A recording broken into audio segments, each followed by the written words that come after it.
Hi everyone, welcome back to our second AMA with our founder Fawn. We wanted to start everything off by saying thanks to the community for your continued support, and we're super excited to have you all here. Um, for this AMA, Fawn will give updates as to like how the community and the blockchain progressed in Q1, and also some current developments and plans for like the upcoming quarter, right? We can also answer some community questions at the end. So be sure to ask your questions at this Ask a Question box down below. You guys can upvote them to pick which ones you think are the most relevant. And at the end of the session, we'll be choosing three lucky viewers from the chat to win a Conflux t-shirt. So without further ado, please welcome Fong. Well, it's a great pleasure to be here again, and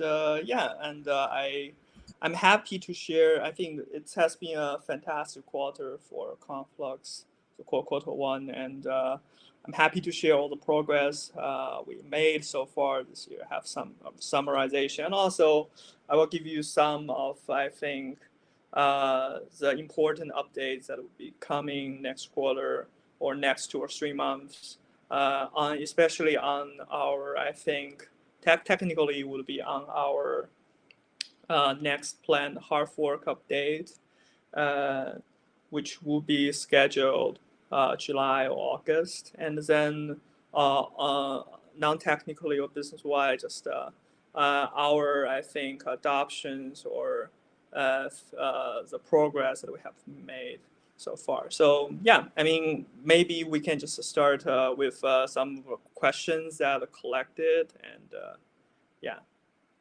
Yeah, sure. So we'll start with like the questions we had from the forum, right? So Conflux has had a busy first quarter. One of the many highlights in our roadmap was enabling this bidirectional interoperability bridge between Conflux and other ecosystems. Originally we only had ETH and BTC, and now we're working with like BSC, OK Chain, and then there's some other chains planned for the future.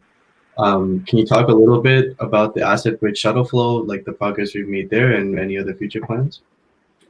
Yeah, I think Shuttleflow is it's one of the fantastic things that the community built out on top of Conflux, and I think it is really facilitate the growth of the Conflux ecosystem, and so right now its current status, we have full functionality of cross chain between Bitcoin, Ethereum, BSC with us, and I think for the next few weeks, right? I think I would expect the Heco and OKEX chain would be integrated to the Shuttleflow, and then that would mark I would say the kind of uh,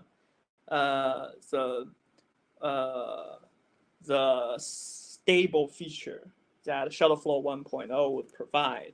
I think right now the Shuttleflow 1.0 is very nice, and it provides. It's one of the. I think it's one of the first few bridges that I think enables this cross chain, and it help to bring asset into the Conflux ecosystem. One thing that we like about the Shuttleflow 1.0 is it's convenient, and we are even working to further reduce its cost of using it. Especially, I mean, most of the costs are actually tied to the cost of Ethereum, right? And I mean, if you think about the cost of cross chain, crossing all the chains, it costs very minimum actually. Um, so a lot of so we are further optimizing this reduces cost. But one thing we do not quite like is it still relies on a group of trusted validators to do the multi-sign. And in the Shuttleflow, in the next version of Shuttleflow 2.0, what I would encourage the Shuttleflow team is to actually, I think, explore more trustless or even higher, better, I would say, in terms of security design, so that I think the validators will only verify run some light client of different chains and verify the state of different chains without do the multi-sig management. So they would only multi-sig sign the state of the light client, and that would further reduce. The challenge of this is that you will because the design will be more sophisticated. You want to get more security, but on the other hand, you add some complexity, and then the gas fee may rise. So we are trying to think about. I think the Shuttleflow team is trying to think about a solution that could bring this while maintaining a relatively low, I would say, gas cost. Sure. I'll just jump on to the next question. It looks like your camera went off. Really? Yeah. My camera went off? Can't see you.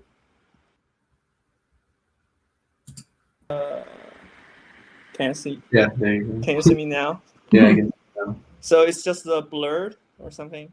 No, it was just your profile picture. Okay. I think one thing that you didn't mention, like another progression with Shuttleflow was, originally it was just inbound, right? So it was just ERC20 tokens coming onto Conflux, but now we have CRC20 tokens and obviously the CFX token itself on other chains like Ethereum and Binance, right?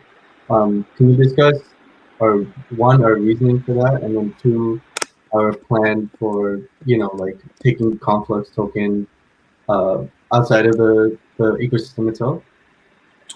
I mean, one main reason for us to introduce that is just felt like, well, it's important for the complex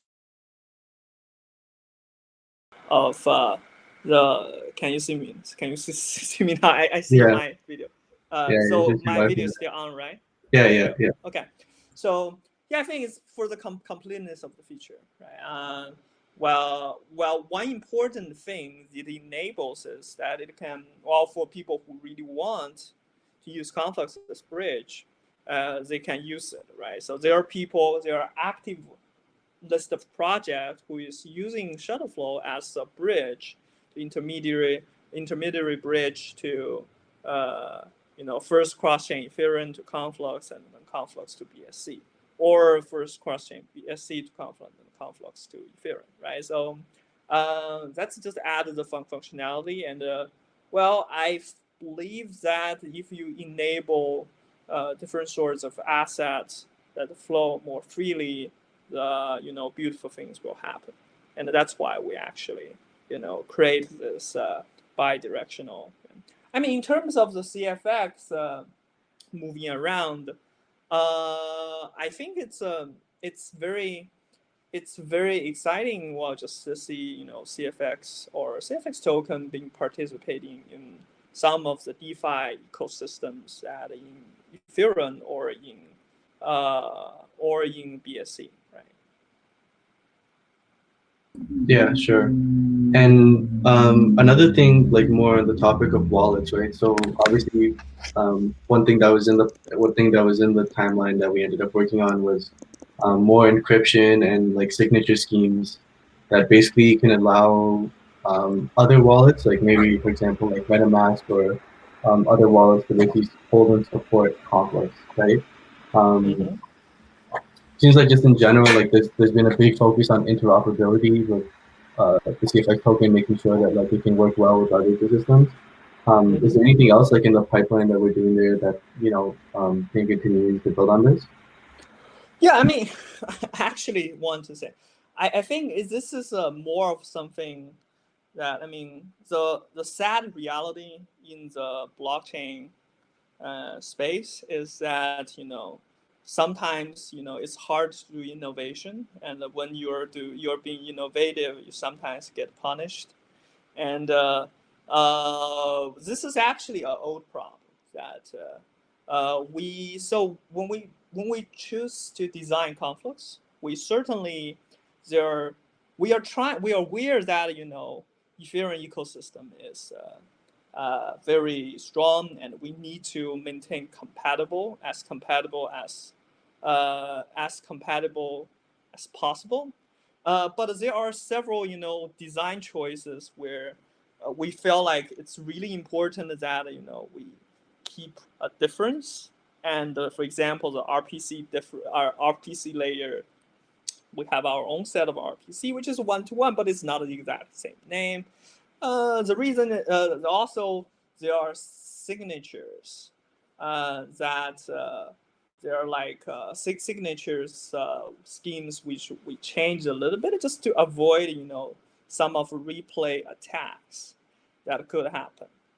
And well, in the end, what we learned is that those kind of incompatibility is well, a little bit hurting the it's on one hand it's good for security or for the long term, but it's a little bit hurting the ecosystem growth. And what we are trying to resolve in this in this hard fork, one part of the job, is we're going to create, I would say, an adapter solution or wrap around what actually Conflux working. Maybe create, there's a Conflux interface which we do not want to change, right? And then we are going to provide some kind of wrapper functionality which will make the Conflux even more closer to look like the interface of Ethereum, so that for some ecosystem partners, they really don't want to change their code. They can just integrate with Conflux in that way. And that is what we are actually going to do. And I believe, and we are trying to do this still, we are keeping in mind that we try to do this in as secure as possible way. So I believe is after this hard fork, there will be more easy way for people to integrate with Conflux if they already have Ethereum infrastructure. I mean, right now there, for developers, like to migrate, it's easy because it's fully compatible with Solidity. But for some of the, like wallet or those kind of stuff, they need to connect a setup. I mean, this is a kind of a, the reason why, for example, some of the exchange chains can just use MetaMask exchange configuration. It's because it's essentially a fork of Ethereum, right? And then that's why, right? It's like sometimes you feel like, okay, you want to do things in the right way, which changes some of the design that is really should be changed, and then it becomes not fully compatible. And we are just trying to rebalance our approach, find a better trade-off of this in this hard work. Find the fine line. So I think a lot of people found this project through us being a very influential project in China, right? Perhaps like the biggest blockchain in China. Uh, there's a lot of like research and innovative, yeah, exactly, research going into like blockchain technology with grant support from the Chinese government through Conflux. Um, is there anything that you can share about like some of the projects or use cases that we're seeing like out of China through this research that we're doing built on Conflux? Um, yeah, so I think what we are, so I think besides a lot, so I think right now, I think Conflux ecosystem building, we are following two paths in parallel, right? So one path is the existing, the DeFi like ecosystems, and we are encouraging the community to explore and try to do that. Okay, my video drops off again, or for some reason. Okay, is that back? Yeah, yeah, you're right. Yeah. So one path is the DeFi path, which we are doing, and we are encourage communities to engage in that. And you see like Moonswap, Flux, and many.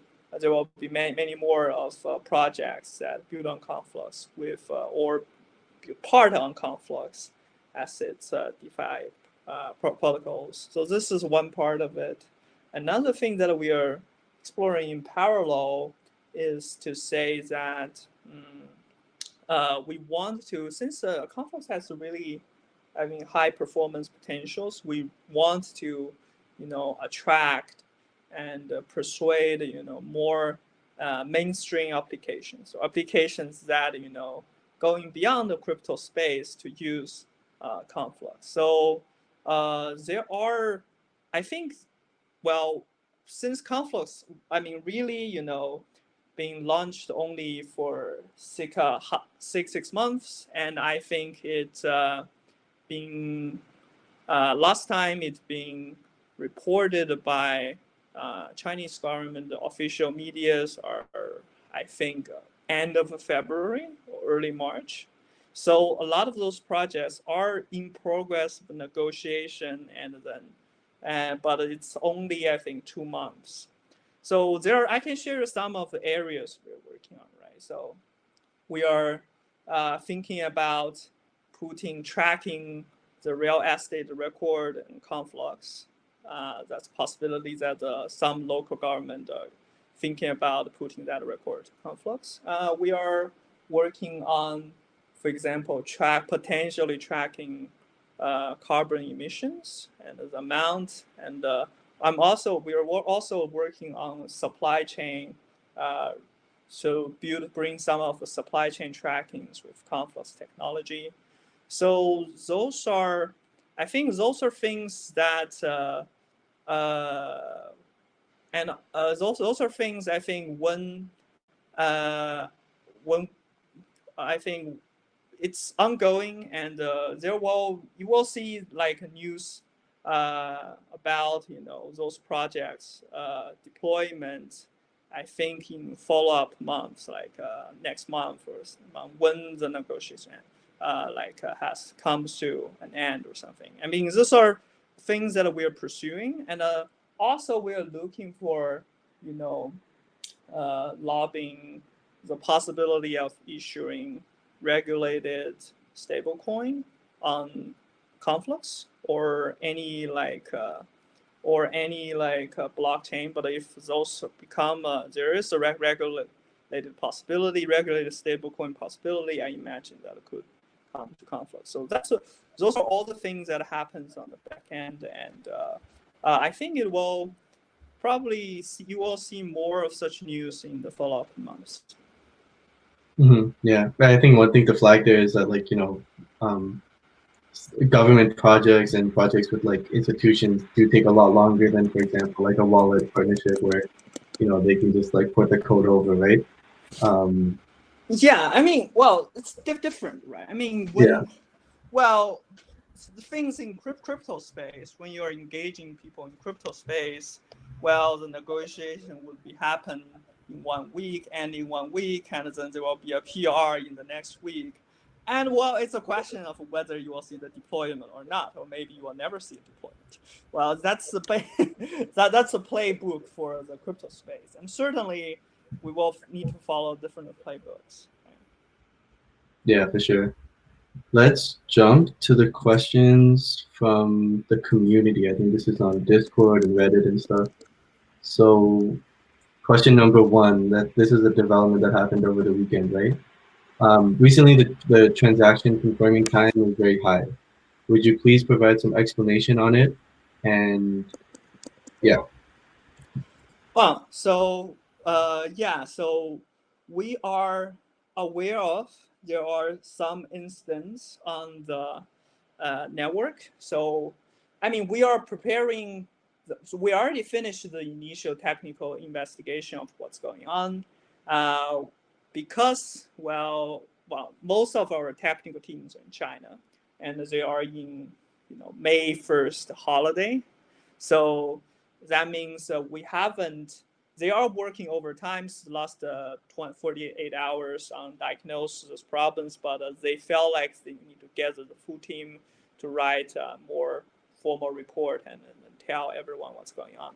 But I can share you what's going on with investigators. So I think this is a combination of the incident. It's a combination of misusage of the sponsor mechanism by Moonswap, and plus there are I think something that could be better in the Conflux client transaction pool logic, and plus there's I would say, I mean, just a lot of users in Conflux simply will not tweak the gas price, right? They will just use one drip as the gas price.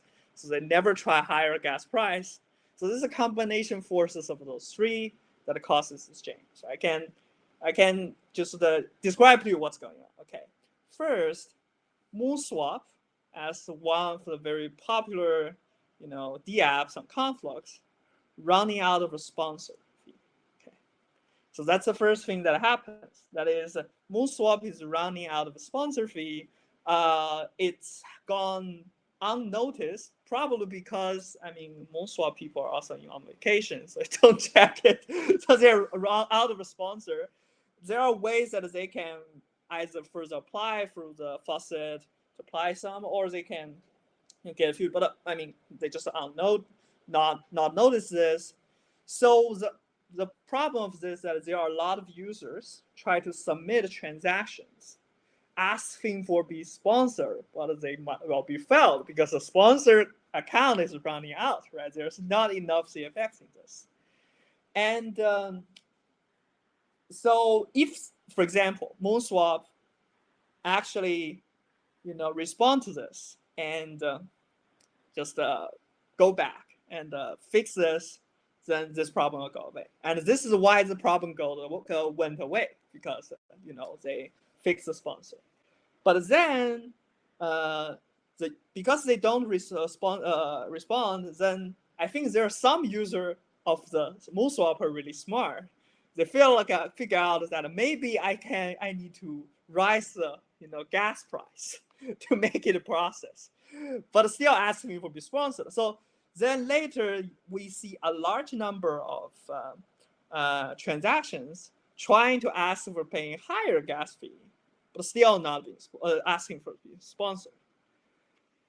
But this would cause, so there is some, I think, small glitch in the transaction pool logic that basically the transaction pool will try to package this transactions because this is the highest transaction fee. But the transaction engine or the core engine protocol, consensus protocol is correct. They will just reject those transactions and say, okay, it's sponsors run out, so it's nothing. But the miners just keep packing it and they just reject it.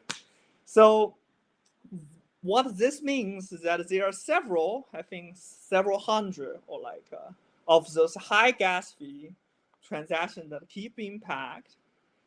So for any normal user who wants to get his transaction packed, they need to tweak all transaction fees to make sure that they're paying higher transaction fees than those. So most normal users don't do that. They just send one drip. So that's why it causes, the kind of glitch, and it recovered back. Well, since we fixed them, so the Moonswap go back and realize that the sponsor runs out. So I think the three things, right? So three lessons we learned.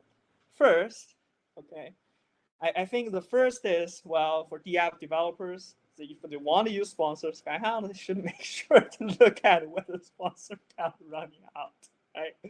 And reapply or put some CFX in it, okay? The second is, okay,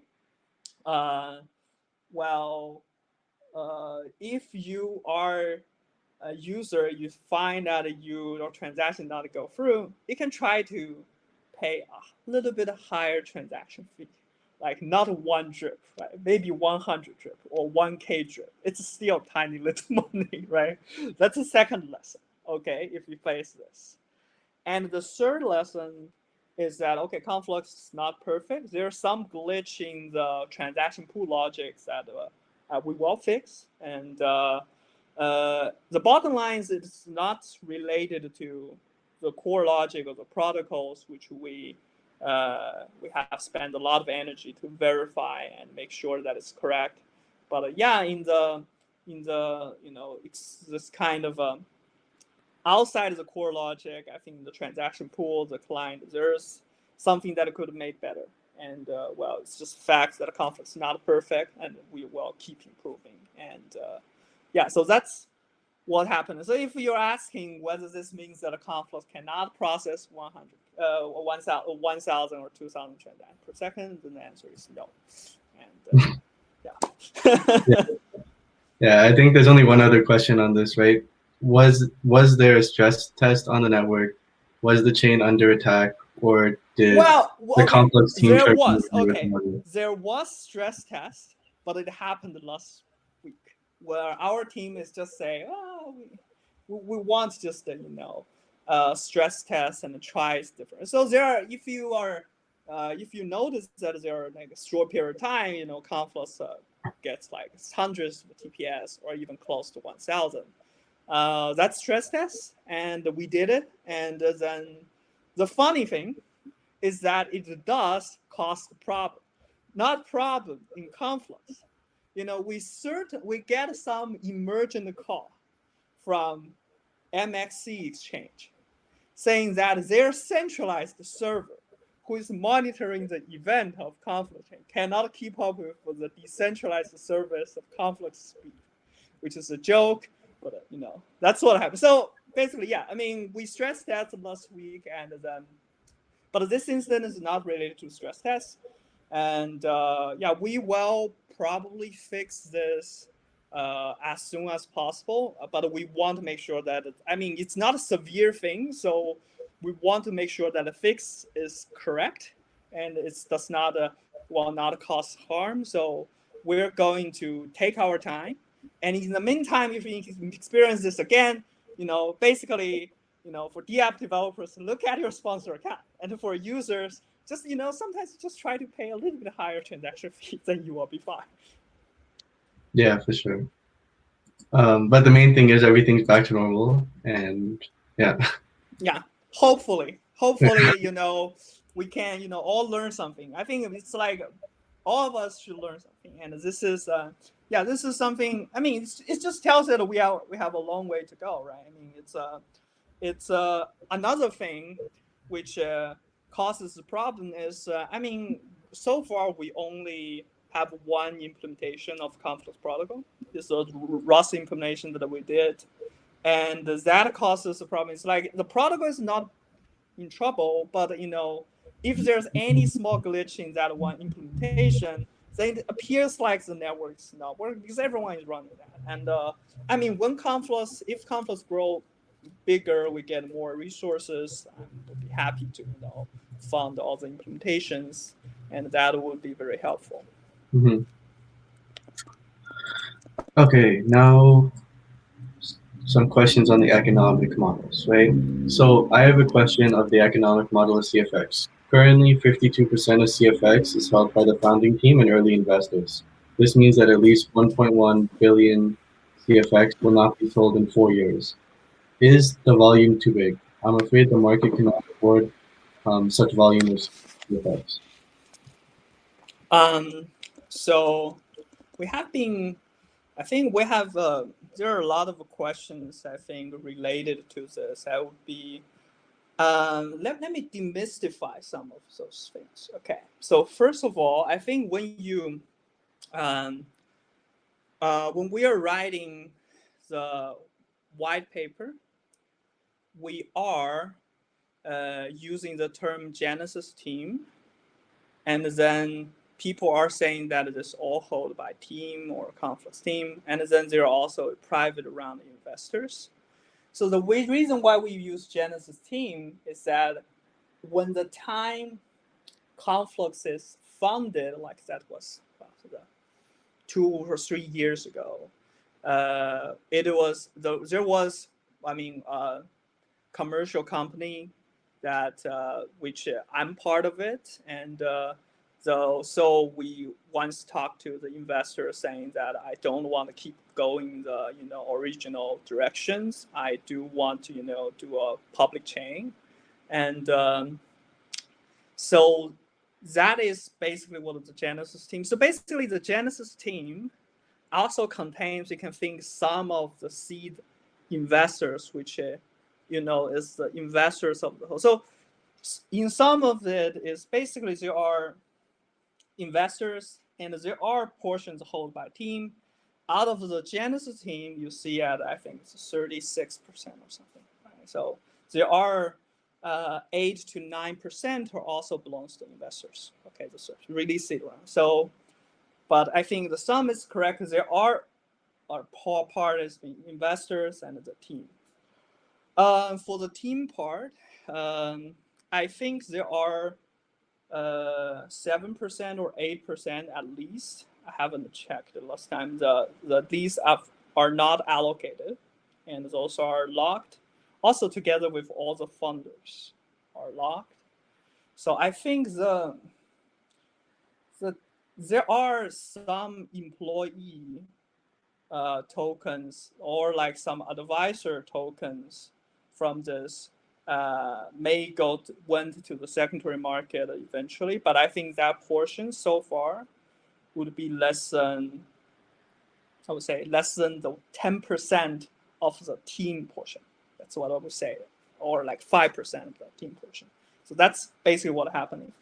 And then there's the investor one, and the investors ones are, of course, I don't know how much they sell in secondary market exact number, and certainly, but I would say that if we use the big mass, then basically all the true circulating CFX, there is a circulating supplies, and then there are supplies that are if you minus all the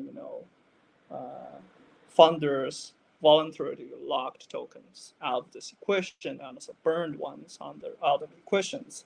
Out of all the true circulating supplies, I would say half of them are roughly mined tokens, and half of them are investors tokens. That would be basically what happened. And there are a smaller portion. I think the smaller portion is handed out through some early ecosystem grants, which we certainly need to give some people incentive to invite them to build on Conflux. So that's the supply. Okay. Then I would talk about what you guys are interested, or how each party would behave, right? And first off, the team. Well, what we have announced so far is that all the funders were happy to, lock till the end of this year, maybe I think the next year's February at least.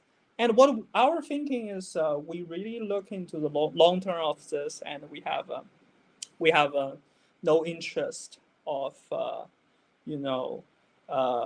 capitalize on bull market or bear market. I feel like, I'm very confident that Conflux will ride past the cycle of bull and bear, and I don't care about I don't care about whether there are things that we will do with those tokens, right? So far we haven't.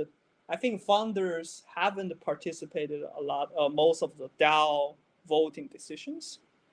But the one reason we kept it locked there is, besides we're confident, also we kept it locked there is, I think we felt like we are the guardian so far of the Conflux. And if there are some proposals or DAO proposals that we felt like it's really critical to the future of Conflux, we will engage and we will vote, and we will just act on that. And that's another reason why we are willing to lock it long term. And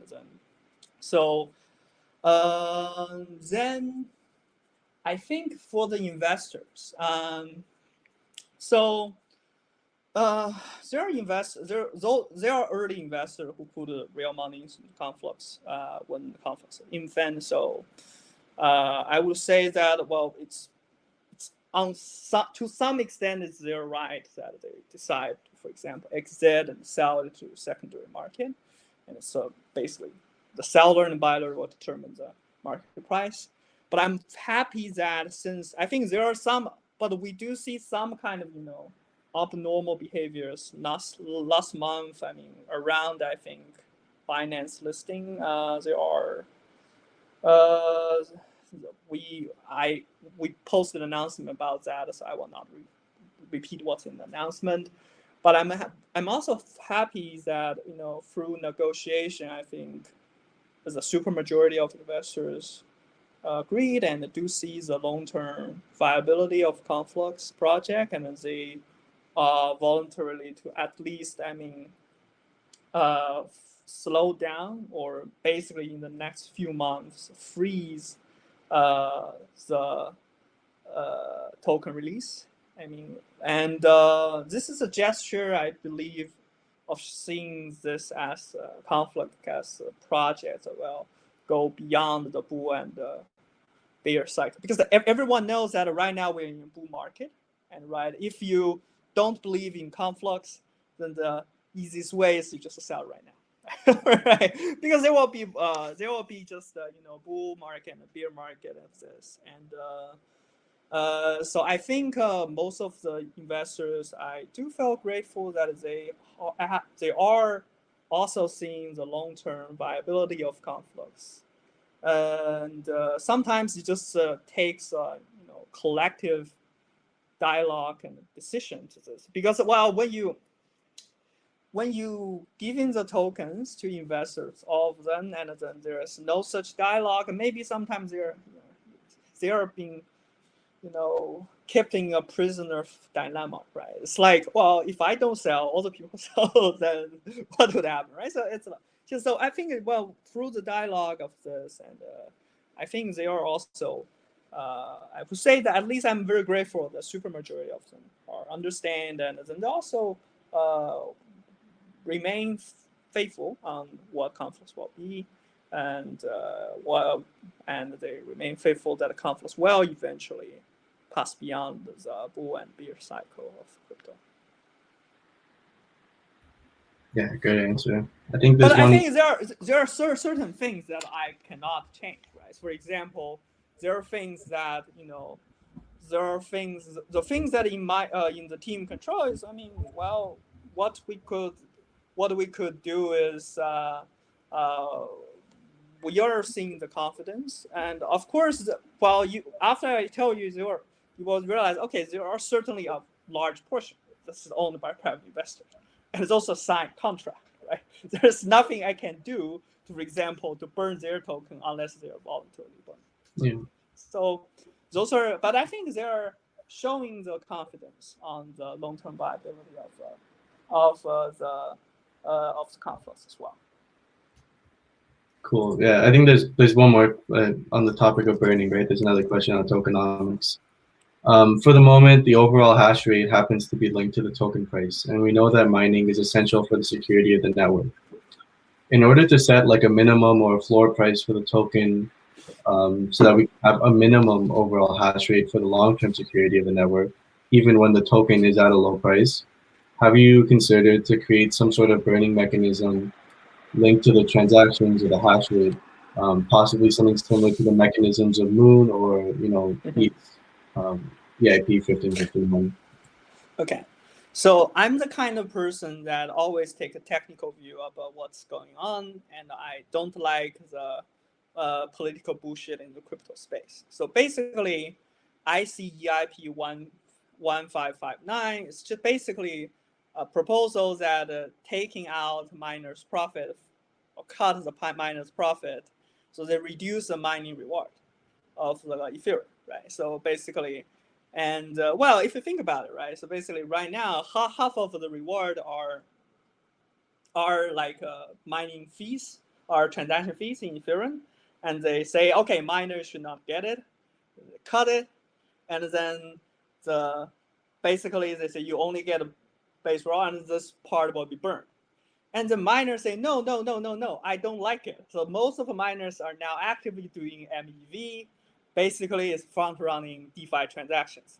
So basically, what you're saying is that Ethereum, the community as a whole, is in the end cut miners, and the miners trying to get back some part, at least significant part of the revenue back from the DeFi users.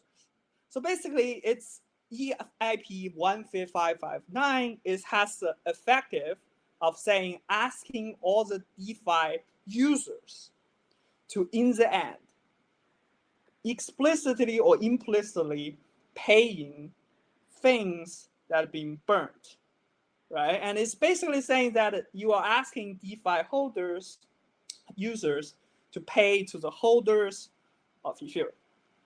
Whether this is good for long-term sustainability of Ethereum or not, I don't know. I don't care, but that's what it is. Okay, so that's the main thing. So when you ask this question, it's basically you're basically asking that whether we are going to reduce miner reward again, or or do some sort of okay. So I would give the answer is in any time soon. I don't think so. I don't believe that we are going to reduce the miner reward again. I believe that miner is essential at the current stage to keep the network running securely in a decentralized way. And there's no other ways around of it, right? So we have to pay this. You, we can think about the mine tokens as a inflation tax that all the holders are paying to the miners to secure the network. But I think whatever the cost we are paying is right now is necessary, and it is important to keep the network as decentralized, as secure and decentralized as it is. We are going to introduce this new update, which eventually will make Conflux more secure, and maybe in the long term, we can revisit this problem, right? So one thing is that I think there is a significant change that I think you guys I haven't talked about, which is in the upfront hard fork, we're going to introduce a CIP 43. This CIP basically is saying that we are going to have we're going to change the current staking mechanism, which right now the current staking is kind of boring. That is just that you take your tokens out of the exchange and then you stake it, call the internal contract, and you get a 4% APY, which is pinned back to the. It's kind of basically a way to charge the storage fee in long term, because the storage need to deposit the token and don't get this kind of inflation rate. So yeah, so it's kind of boring. Okay, so what we're doing is we're going to have people who want to stake to actively participate a small, I would say, small staking protocol that try to decide to help the chain's finality. So right now, Conflux do not have finality. It works like Bitcoin or Ethereum 1.0, which is, the miners will decide. And if there's really powerful miners that do 51% attack, transaction will be reverted.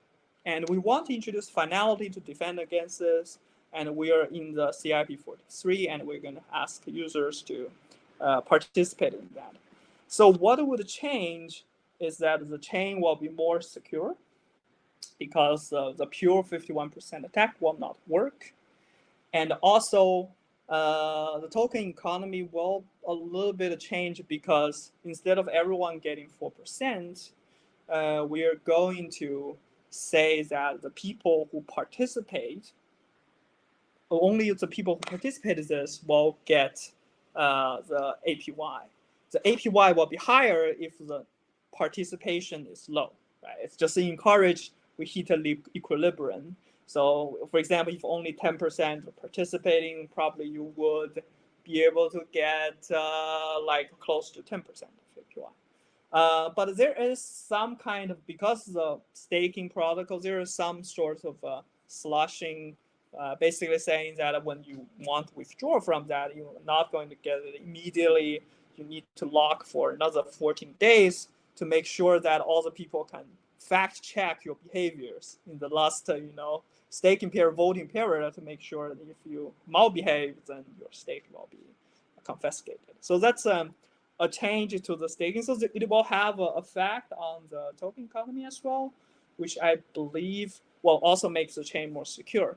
So once that going, then maybe we will see how it evolves.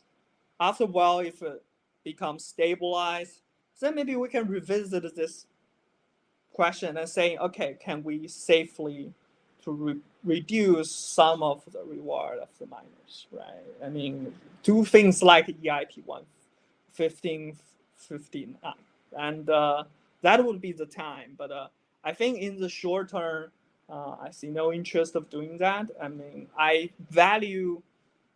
always value the decentralization, the security of chain, the long-term viability, more than the short-term talk point. Oh, we will have something that burned, and then this is not something we're aiming for.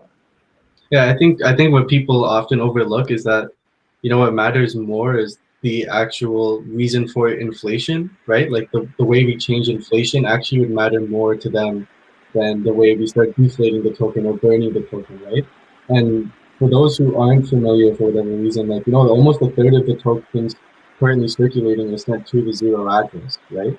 Um, so maybe you can speak on that a bit, just as far as like people who want to know about like the tokens we're burning and why we burnt them and stuff like that. Yeah.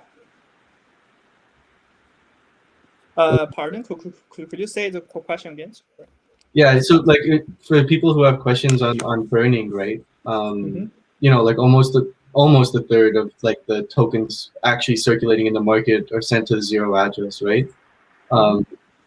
What tokens are sent to that address, and what is the current reasoning for those tokens being burned? Well, we're just so basically, I think it's just a part of we're respecting the DAO results of the ecosystem fund I think the last time the ecosystem fund is there are people saying that they want it to be burned, and then we're just following that. So all the released ecosystem fund, we just burned it to the zero address. I think I think when people making those decisions, they are not like aware of its implications. So this actually pings back to now people are complaining that investors controls a lot. So ecosystem fund we are saying that in the white paper that it's decided by the DAO token, which the whole community to decide where to use, right? And basically, it's a fund that we can decide whatever. In the last time vote, we just decided burn it, then we burn it. Okay, I didn't participate. I mean, all the funding team do not participate in that decision. But I think one consequence of that is in the investors tokens, which is basically gets higher portion, right? It's like you were originally is also ecosystem fund, or maybe we can hand out to more project, invite them to build on Conflux, and then we choose to not, and then we choose to burn them, and then investors portion just gets bigger, right? So that's just I think the reason we burn it. It's because we are. Because the votes decide to burn it. And do I agree that's a good decision or bad decision? I don't know. I mean, I really don't know. I have no opinion on this. But I think, if communities really think that investors are getting a lot, then maybe, in future they should think a little bit more about what they should do about the ecosystem fund. That's what I would say. Yeah, we have like 10 minutes left, so let's just do some like quick fire questions from the chat.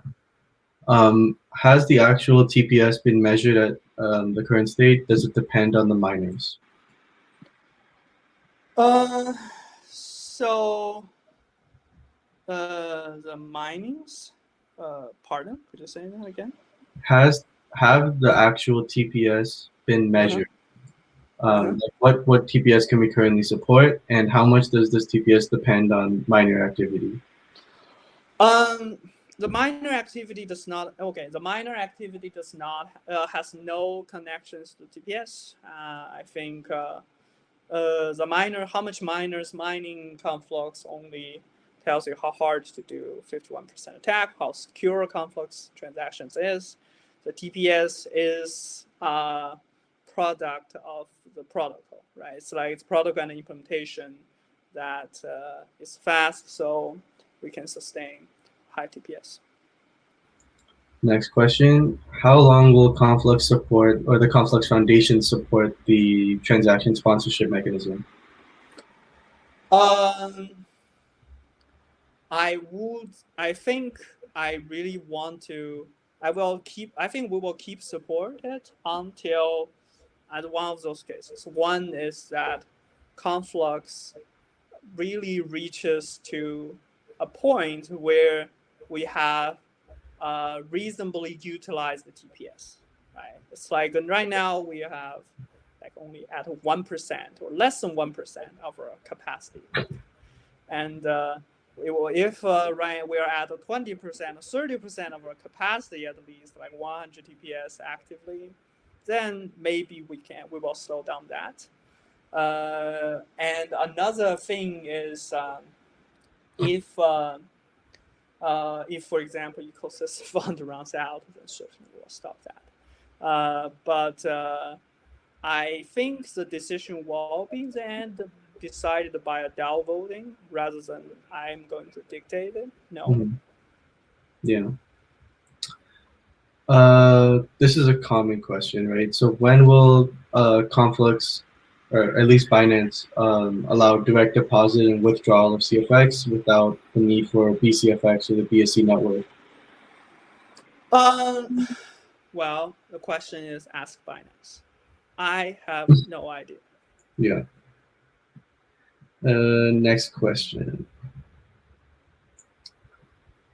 What projects are Conflux and the Chinese governments currently partnering on that will help expand the Conflux community?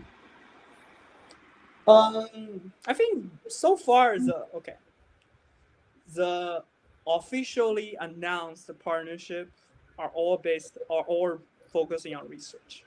Okay, that's the fact is we are just doing research and technology rather than application. So as I said, we are going to see we are talking with them a lot of potential applications of deploying stuff using Conflux to help to help solve them real economy problems and like supply chain kind of stuff. I would imagine that there will be some breakthrough in the next few months, but I mean, as usual, I mentioned there are several directions we're talking.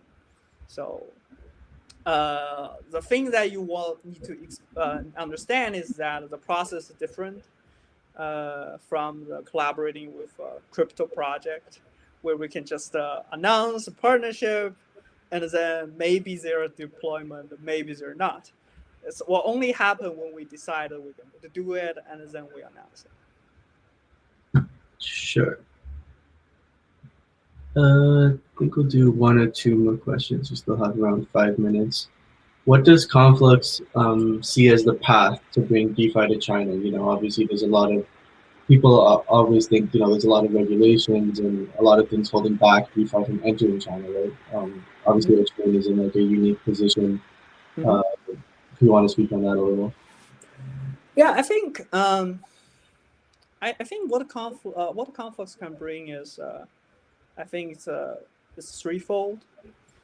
First one is I think especially for bigger players, what we could offer is to facilitate the communication channel between the regulators and the people who want to engage the market. Okay. Sometimes a lot of things like people think, oh, it's impossible to do in China, or impossible to be regulated. It's because, well, from the start, they just don't want to play by rule, right? They just don't want to. I mean, there are, for example, there are a lot of projects just do ICO plus pump and dump, and then, I mean, you may, well, then how can you suddenly say you want to be regulatory compliant, right? This is not possible. But I think one thing that we can facilitate is to help those bigger projects to maintain a communication channel. And sometimes it's like blockchain is a new thing, right? Well, it's first you have a good intent, and then you have a communication, reliable communication channel that will solve most of the problem, right? I mean, then people can, the regulators and the innovators can see it side by side and talk about what is the innovator, what do we want to do, and what can be doing, and what's the thing, what are the place that we may need, to get some sandbox or something. I mean, I think that's one thing that we can provide is will be more useful for bigger projects. And also the second thing we can provide is, I mean, we receive some of the support from the government that, like the space, some of the resources that could help smaller projects to, grow in early days. Those are more meaningful smaller projects, like if they, for example, want some cheaper office space or some incubation places, and we can all offer that. And that's, I think, the second part. And it's basically we can pass some of the pass some of the support from the government to the smaller project. And the third thing we can help, which, well, it's not, then the third thing is not unique. It's basically we know the Chinese terrain, and then we can help those projects to navigate this terrain. But certainly there are other people in China that can help as well. But what I would say is that we can help that as well, but also we can bring the first two things. Mm-hmm. Kind of a bigger, like a more not so specific question, but what is the plan, or what incentives do we have currently set up to get more developers building on Conflux? I think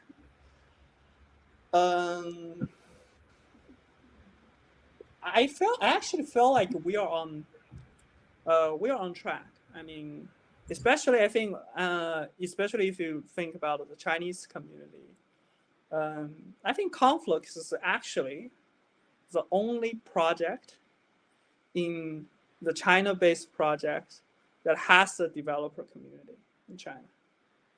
I mean, well, certainly Ethereum has some developer community in China, but I think Conflux is unique in that it's the only one that has. I mean, all the projects that I think they have very few, I mean, developers in China, and most of the supporters or the communities in China comprise only speculators. And what we are keep doing is, well, it's like we attract people, and we are focusing more. Not saying that we don't care short-term things, but it's like we are focusing more on the long-term things. And that's what developer really want, is because, I mean, well, if developer come to your community, right, they will not, if they really want to get something done, they would want you to focus on longer term things, because if he starts working on this, well, it would takes at least a month to get some product out.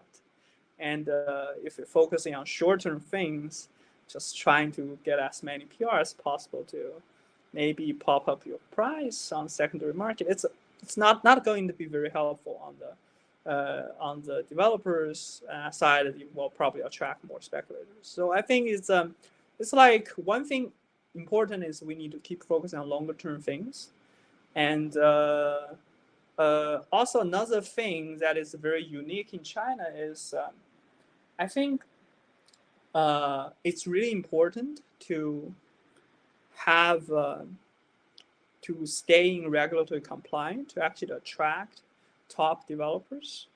The reason is if there's a really top developers, they have many choices, right?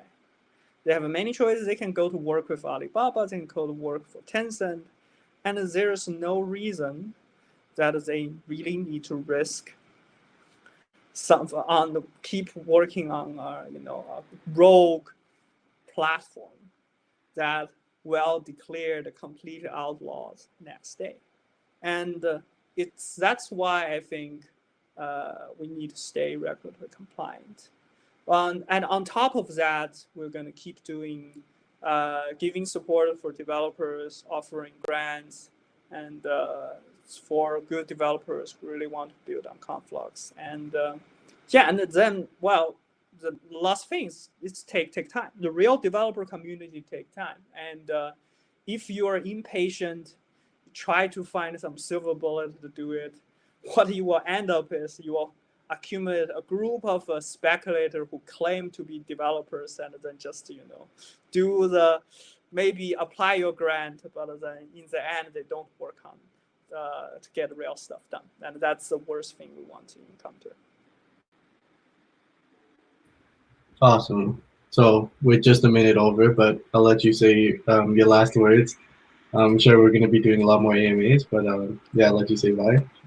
Yeah, well, it's fantastic to share with you guys, and yeah, I'm looking forward to do more AMA, and I will probably keep doing this form, or it's maybe not always be me, right? I mean, there will be maybe all the funders also doing English AMA, but we will try to have such an AMA at least I think once per month or per 2 months at least. And yeah, and thank you for everyone joining, and let's make Conflux great.